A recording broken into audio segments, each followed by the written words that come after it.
Every episode, we have an LB idea or a key takeaway. And the key takeaway here is that we are at a crisis point for humanity, but there is a solution available. Welcome to the Leeds Business Insights podcast, featuring expert analysis to help you stand out from the herd. I'm your host, Amanda Kramer. We are thrilled to be discussing the science of happiness, both inside and outside of the workplace, with Ashish Kothari, friend of the Leeds School of Business, author of Hardwired for Happiness, and founder of the Happiness Squad. Welcome to Leeds Business Insights, Ashish, and thank you so much for being here with us today. It is my pleasure to be with you, Amanda, and your listeners. We are really looking forward to hearing from you. And let's start by grounding the listeners in your story, why we're here talking about happiness science, and why listeners should care about happiness and flourishing. Yes, absolutely. I'll take you all back a little while. Actually, I'll take you just back all the way. Right. So, I grew up in India, grew up in a middle-class family. From an early age, picked up, really, really deeply the fact that, you have to work hard, study harder, give it all to be successful. And the reason to be successful is only if you're successful will you have the money and you will be able to be happy. You'll be able to buy all the things you want that bring you happiness. Well, I definitely followed that to a T. I graduated from IIT Bombay, came to the US in the 97 and spent the next 20 years climbing the corporate ladder. In my last role, I was a partner at McKinsey & Company. I spent about 25 years in consulting before I left. But this is 5 years before that. So when I was, already 20 years into consulting, I was 43 years old. We had moved to Boulder. I was married. We had a 5-year-old son at that time. Everything was great, right? I was literally at the pinnacle of the success, working for one of the best firms you can imagine. I love the firm. I love the people. My parents were happy. I always had great friends. I was making more money than we could spend. So life was good. We were saving for retirement, what have you. And my client stuff was great. My client portfolio was great. I loved working with my colleagues. So you can imagine, right? You go there, everything on my checklist of things that I had picked up that were going to make me happy and were going to be really enable me to flourish were all checked. Mm-hmm. But I was waking up, Amanda, with a high degree of anxiety every morning. I feel like I needed to throw up. There was nothing externally that was actually wrong. And there was nothing that I was worried about, right? So oftentimes you're worried about what's happening and oh my God, none of that was there. And yet I was waking up with this debilitating amount of anxiety every morning. And then once I'd get through my day, it'd be fine. It was, in that context that I found myself searching for why is this, and a lot of well-wishers said, hey, you should go see a therapist and they'll help you figure out. And I didn't take that advice at that time because I was like, what is somebody going to help me figure out? There is nothing cognitively that I can think that's troubling me. I haven't had any trauma in my childhood that I'm aware of. Life's been pretty good. Life's been pretty good all the way through. So I'm not sure they're going to help me. I think I need to find the answer within. And so I turned to 3 fields, Amanda, which usually don't go together. I turned into the fields of spirituality, reading extensively works, the Buddhism texts and Hinduism texts and Taoism and Stoicism. And I read the Bible, I read the Quran, just looking continuously at, what was the age-old wisdom around flourishing. I also started reading the latest and greatest works coming out of Harvard and Wharton and Penn State and UPenn around flourishing and what the psychologists had to say around this world. And I discovered this amazing field of positive psychology, right, which was really studying the science of flourishing, and happiness is a sub-shoot of that, if you will. And as I started integrating them into my life, anxiety was gone. I was living a life which was a lot more fulfilled. I had found my purpose. And then the COVID pandemic hit. Okay. And so I had completely re-engineered my life. Life was really, really good. And I had a chance because of all the successes I was having. I was asked by McKinsey to kind of work and create an offering around well-being, adaptability, and resilience. And, as I looked into that, we built an offering. We were incredibly successful with that. But as I built that offering, Amanda, for the first time, I realized that I had a story around this whole stress anxiety thing, which was completely wrong. For me, I thought stress, anxiety, burnout are prices insecure overachievers pay to climb the ladder and to accumulate wealth, if you will, from outside. When I did this research to build this offering, I realized how wrong I was. I realized how big this issue of stress, anxiety, and burnout was in our world. Yes, CEOs were struggling with this, but so were frontline workers. For sure, for-profit large companies were struggling with it, but so were startups. But more importantly, the burnout stats were even worse for nonprofits. Teachers, doctors, this was all over the place. And it was actually at epic proportions. And so when I saw that, and I realized that actually we had an approach that could really help people build happier lives and build healthier lives, I decided to leave my corporate career and just focus on my new company, Happiness Squad, which sole purpose is to democratize happiness and to help 1 billion people over our lifetimes, integrate these practices that we've known about for thousands of years, that are well researched in psychology, that they actually work, and have grounding in neurosciences, that they work by actually fundamental shifts in our neural structures. And yet we don't do it. So I want to solve that problem and make it happen. So that's my story. That's what we're about. So Ashish, what have you learned about happiness from talking to people about meaning and fulfillment? Yes. So happiness, I think there are several myths out there about happiness, and they're really myths, and they're so deeply ingrained, Amanda. So I think it's worth covering them for a bit. I think one is this myth, which, I described, which has been my story, right? Which is, if you are successful, you'll be happy. And research done by Sonia Lyubomirsky, Marty Seligman, Ed Diener, so many renowned psychologists have turned it on its head. It's actually not true. It is not success that leads to happiness. It's happiness that leads to success, right? It's the evidence is extremely clear. I think the second big thing about happiness is Tal Ben-Shahar talks a lot about this, which is you can't actually pursue happiness. Those who have happiness as a goal are inherently unhappier because they're so focused on, am I happy? Am I happy now? Why am I not happy now? And Tal talks about a bit around this notion of happiness is something that ensues. You can't see the light, but you can break the light into its different components and you can see the different colors.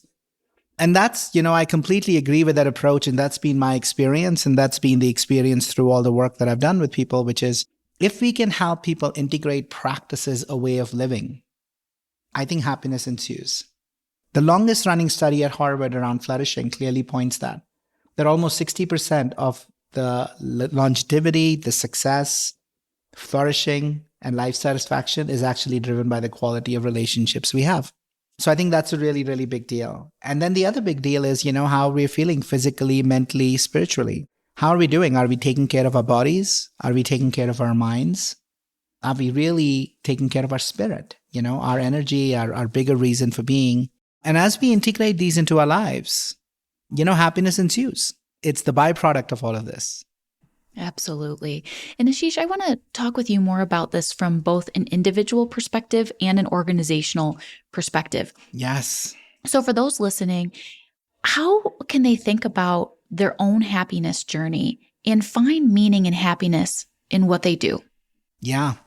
I think it's a great question, Amanda. And I think it's a really, really important question for a couple of reasons. I think, first of all, look, I fundamentally believe that, a big chunk of our happiness, because it comes from within, right? It's mastering our inner worlds. Individuals should be able to do, right? A big chunk of it. But the reality is we spend 1/3 of our working life, our lives working. We spend majority of our waking hours, at least during the week, at work. And so, yes, while we can be happier and we can be less stressed, if organizations join forces to fundamentally shape cultures of flourishing, it can actually make a big difference, both in individuals' life, but even bigger in actually the performance of organizations. So meaning making is a really important part of that. We are at this place right now where, think about it, I just shared the stat, majority of our weeks we spend at work, 1/3 of our lives we work. How crazy it is that only 30% of people in the US are engaged. That number is 20% globally. And then when you talk about meaning on top of engagement, when you ask the senior leaders, oftentimes that number can rise up to 80, 85% that they say they find their work meaningful. When you go lower in the organizations, that number drops to 15%. So for 85% of the people, the work is just an inconvenience to put up with. It is something to bear. And that is at the heart of so much of our suffering and dissatisfaction, right? Now, this affects the individual because obviously if I'm not engaged, it's stressful, but it really affects companies because they're not getting the best of individuals. So I think I do a lot of work, Amanda, both around individual consumers, but actually around companies. And I'm basically helping them build 4 key skills, right? And to all your listeners who are working in organizations, I think this is important. Look, the 4 key skills that can make a big difference to get as much out of our investments in our people assets as we do out of our equipment and machines, right? To get as much more are, number 1, how can we create more meaning for people in what we are doing and connect the work we're doing as organizations to something bigger than ourselves? Make it not just be about shareholder profits, but also about our role in communities, in the planet, for each other. But also make it personal, right? Make it really personal so that people, when they show up to work, are excited. I think the second is, how do we actually look? We've known about what allows us to be at our best from a neuroscience point of view for a very long time now. But our workplaces aren't designed based on that insights. So how can we find more neuro-friendly ways of working? How do we actually realize breaks that we take throughout our day rather than go back to back in meetings and be at like 40, 50%, right? How do we get better at spotting anxiety and stress and fatigue and learn mechanisms that allow people to be at their best versus burnout? The third is around belonging and psychological safety and trust. How do we create places where as teams we can collaborate and support each other and build true friendships?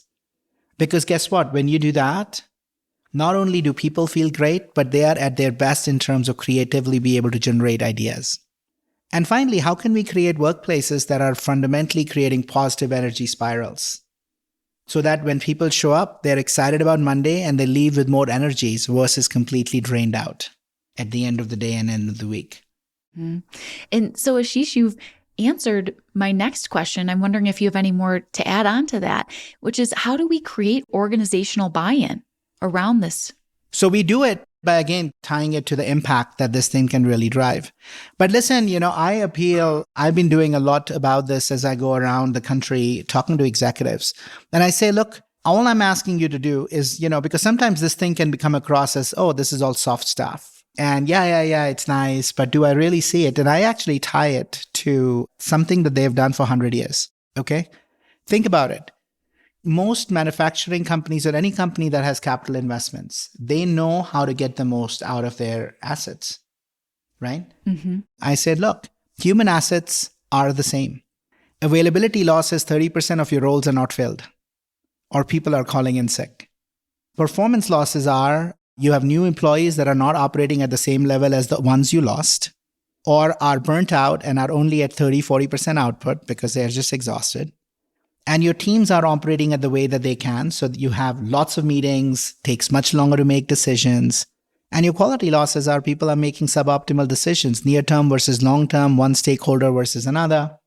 Same 3 losses. And so I say, so why are you not managing your people assets in the same way as you do your physical assets? Why is it that you collect data once a year on employee engagement surveys? Look at a central number and have somebody centrally look at it and say, hey, we need to launch this initiative and then roll it out to everybody. Could you ever run your plants that way? One number across 100 lines or around 50 lines that somebody centrally looks at and says, this is what we're going to do and it applies to all. No, you don't do that. So my invitation is do this because if you build this skill, if you collect data continuously on flourishing, on happiness, on well-being, on belonging, on meaning, and you feed that data back to the frontline teams, to every team that's working together, and arm them with the skills around meaning, belonging, well-being, and energy mastery, you can create a system that mirrors how you have run your operations for 100 years on your human side. So that's my simple pitch to companies on why they should care and why this makes common sense. I was just going to say, it just makes sense when you lay it out like that. So that really helps us understand this from an organizational perspective. I'm thinking too about our listeners who are sitting here and thinking, I'm not at an organization right now that currently supports this. I enjoy some parts of my job. What can you share with those listeners about the notion of job crafting or infusing what you love into what you're doing? So that's a great question, Amanda. In fact, I get this question asked a lot. My company isn't there. That's not who we are. And so often we wait for others to come and make change happen. Or we just give up and say, hey, this is not going to change. Yeah, when I change my job, I'll go do it. So the beauty is this work can be done by anybody individually. Or if you're a team leader who's leading 14, you don't need any permissions from anybody. You can start to make this happen. So let's talk a little bit about job crafting. Job crafting as a concept in a way came out of the work done at Michigan Ross by Professor Jane Dutton and Amy. I'm not going to pronounce her last name because I'm going to badly butcher it. So you can look it up. Extensively researched. But in job crafting, we're trying to do two things, Amanda, that all of us have the ability, regardless of the CEO, the senior vice president, EVP, and the culture of the place supporting it or not. Fundamentally, it's about having a conversation with our immediate teams around two big aspects. What do you love? What are things that I really love to do that fill me with joy? And what are my strengths? And how can I do more of that in my job that I'm doing right now? And equally talk about what are the things that I do or we do that drain us? And how can we minimize that? Or maybe for somebody else, somebody's one person hates, another person loves, right? I am not very detail oriented. So this whole notion of writing project plans kills me. I'm much more big picture. For somebody else who loves that and might kind of go like, well, I like big picture, but not as much. I think it's this notion of how do we form teams? How do we work together, right? How can I do more of this? You do more of that. So I think there are tons of ways in which we can fundamentally re-engineer our jobs without asking for permission. Even if you're in operations and you're a creative person, you can put your hand up and talk to somebody in marketing and say, hey, I really think I love creativity. I love kind of new products. Can I join the next brainstorming session that we are having when you're thinking about a new product? So I think you talk about even when companies don't support, first off, or even if you're in a place where, you can't do something that you love to do, there are little ways if we take initiative to start to integrate them. And that's the power of job crafting. Absolutely. Thank you for outlining the power of job crafting for us. Another thing that can be really powerful for individuals listening is harnessing the neuroscience of habit formation. Can you tell our listeners more about how they could harness this today? Absolutely. So that is at the heart of the work that I'm doing right now, Amanda. That was at the heart of this program that I've actually created coming out of the book, Hardwired for Happiness. Depending on who you talk to, right? And I've researched this extensively. You'll see numbers anywhere from 50% to 95% of actions that we take that are completely habit-based and out of the unconscious. I don't know what the answer is. It's somewhere between 50 and 90. It doesn't matter. And I'll give you an example of how powerful these can be and how effective they can be. Think about the first time you started to learn to drive a car. How much attention did you have to take around the brake? I learned on a stick shift. I'm horrible at stick shift now, but I learned. And that was a whole additional clutch and the accelerator and the brake and the steering and the mirror and looking everywhere to make sure you don't cross. You know what I mean? Can you imagine how much attention it took? How much prefrontal cortex, the front of our brain? If somebody talked when I was learning initially, oh my God, I knew I was going to run somebody over. And now, how much attention does it take now? When we form an habit, we can auto-program or can go, right? In this work, Amanda, it is the habits that we have formed over our lifetime that get us into trouble. And it is also how our brains have evolved over millions of years. See, our brains have evolved with two things that come at the heart of the human suffering right now. Three things, actually. One is our brains are evolved always to look for what's going to come get us. We have a fundamental negativity bias. I can tell you 5 things great about your performance, and I'll tell you one thing that is, that you can do to improve. And I bet 7 days from now, you'll remember the one and not the other 5. Negativity bias, right? We attract. We are a magnet for all negative. We are a Teflon for everything positive. The second issue that we have to overcome, and that's where habits come in as well, is we have this thing called hedonic adaptation. Once we get something, it stops actually providing any utility. We just get used to it. That promotion that we so wanted, once we get the promotion, 2 years later, 1 year later, we're like, oh, I hate this. But you really wanted it.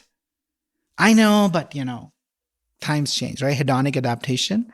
And the third one is, our mind has been and is a wandering mind. 40 to 50% of the time it wanders. But over the last 20 years, I think we have actually made it so much worse because we've all become dopamine addicts thanks to smartphones and social media, right? An average American checks their phone 96 times in a day.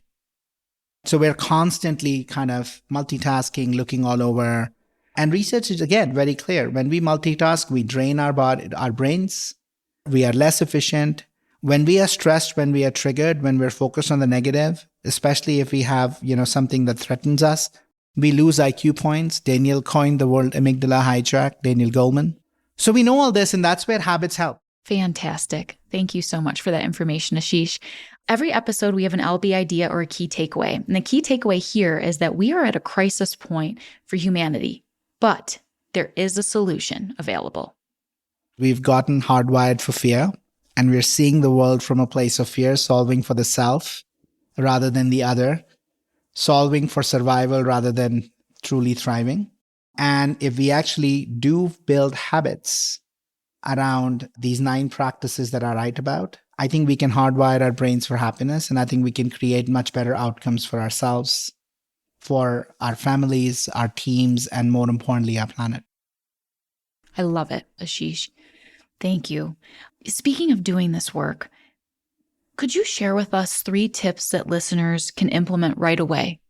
Absolutely. So look, 3 big things. And by the way, you all can easily go over to community.happiness.squad.com, where we have a course which is grounded in the neuroscience of habit formation and is loaded with micro practices, 26 micro practices that are all about little tiny steps that we can take every day in 5 minutes or less to change our lives.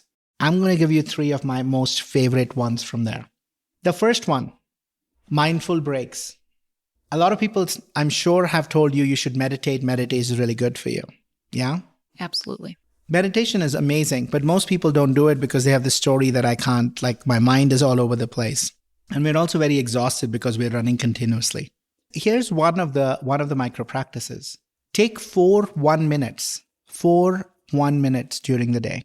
You can take them at 10 o'clock, 12 o'clock, 2 o'clock, 4 o'clock, or however, what have you. 4 1 minutes. And in that 1 minute, all I invite you to do is to just plant your feet, sit straight, close your eyes, and just take 6 full belly breaths. 6 deep breaths. Bringing attention to when you're breathing in and when you're breathing out. And just notice how you feel when you give yourself that 1 minute break through your day. You'll notice a big bounce in energy. You're going to notice a clarity of thoughts. You might actually even notice that, oh my God, my brain just started thinking sharper, right? It's grounded in neuroscience because post 90 minutes, our brains start to kind of struggle. So one simple break, one really simple thing, mindful breaks. The second big thing that I could, tiny thing, but a really big impact is I'd invite your listeners, go buy a little standing desk or a little platform. Sitting is literally called the new smoking. When we sit down and we are sitting for more than 45 minutes or 60 minutes, our fat burning capacity in our body goes down by 70%. Our metabolism slows down. We are not born to sit, Amanda. And we sit for 12, 16 hours in a day. And as a result, when we get older, we get stiffer.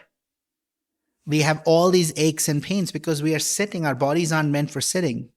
We are meant for running. We're meant for moving. We're meant for walking. And then the third one is the following. And this is one of my favorites. And I actually picked this up from the work of Dr. Kristen Neff, who's done so much work in self-compassion. Give yourself a hug. What do I mean by that? We are our worst critics. We speak harsher to ourselves than we would ever to anybody else outside, right?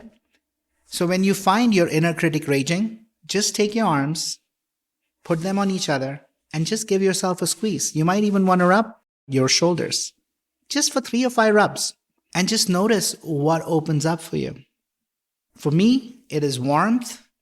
I calm down because just that act of hugging ourselves releases oxytocin in our brain. So 3 simple things that listeners can start to do right away that'll make a big difference. Thank you so much for that, Ashish. And if you enjoyed hearing from Ashish today, you can hear more from him on his own podcasts. Ashish, tell us where we can find that and what you cover. Yes. So we launched a podcast, Amanda, in January. It's called the Happiness Squad Podcast. You can find it on iTunes. You can find it on Spotify. So it's on all of the platforms. We also have a website, podcast.happinessquad.com. So you can go get us there. And in that podcast, we do a range of things. So 1, you will hear from experts in all of the different practices around how we can integrate and rewire our brains for happiness. Together with my co-host, we talk about the different chapters in the book and what's covered in there as well. But you'll also hear from organizational leaders who are really prioritizing flourishing in their workplaces. So you'll pick ideas on what companies are doing to make this a reality, where work is not just places where we show up because we have to, but because we love and we are truly enjoying what we're doing and we're living into our true calling. Wonderful. Well, Ashish, thank you so much for being here with us today. It is such a pleasure. Thank you, Amanda, for having me. I wish all of your listeners well. Thank you again for listening to Leeds Business Insights. Don't miss a single episode. Subscribe to Leeds Business Insights wherever you get your podcasts. You can also find more information about our podcast series at leeds.ly/LBI podcast. If you've enjoyed this episode, you may also enjoy Creative Distillation, an entrepreneurship research podcast from the Leeds School of Business. Check it out at pod.link/creative distillation. Leeds Business Insights podcast is a production of the Leeds School of Business and is produced by University FM. We'll see you next time.